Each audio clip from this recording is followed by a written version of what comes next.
মুখের কথা এবং ধনুকের তীর দুটোই কিন্তু দেশের সংস্কৃতিতে গুরুত্বপূর্ণ অবদানের স্বীকৃতি স্বরূপ জনপ্রিয় ম্যাগাজিন অনুষ্ঠান ইত্যাদি এর উপস্থাপক ও নির্মাতা হানিফ সংকেত স্বাধীনতা পুরস্কার 2026-এ ভূষিত হচ্ছেন। 5 মার্চ মন্ত্রিপরিষদ বিভাগ থেকে প্রকাশিত এক সংবাদ বিজ্ঞপ্তিতে জানানো হয়, জাতীয় পর্যায়ে গৌরবোজ্জ্বল ও কৃতিত্বপূর্ণ অবদানের স্বীকৃতি স্বরূপ এবছর 15 জন বিশিষ্ট ব্যক্তি ও 5টি প্রতিষ্ঠানকে এই সর্বোচ্চ রাষ্ট্রীয় সম্মাননা দেওয়ার সিদ্ধান্ত নিয়েছে সরকার। মনোনীতদের তালিকায় সংস্কৃতিতে অবদানের জন্য হানিফ সংকেতের নামও অন্তর্ভুক্ত রয়েছে।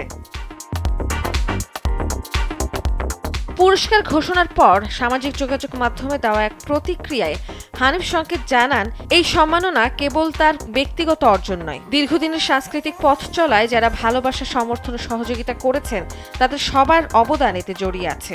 তিনি বলেন, এই সম্মাননা তিনি দেশের লক্ষ কোটি দর্শকের প্রতি উৎসর্গ করছেন, যারা সবসময় তার কাজকে গ্রহণ ও অনুপ্রাণিত করেছেন।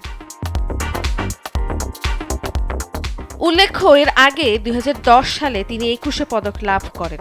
এছাড়া বিভিন্ন সময়ে জাতীয় পরিবেশ পদক ও মেরিল প্রথম আলো পুরস্কার সহ দেশি বিদেশি নানা সম্মাননায় ভূষিত হয়েছেন এই খ্যাতনামা উপস্থাপক ও নির্মাতা। নন্দিনী আহসান, সময়ের আলো।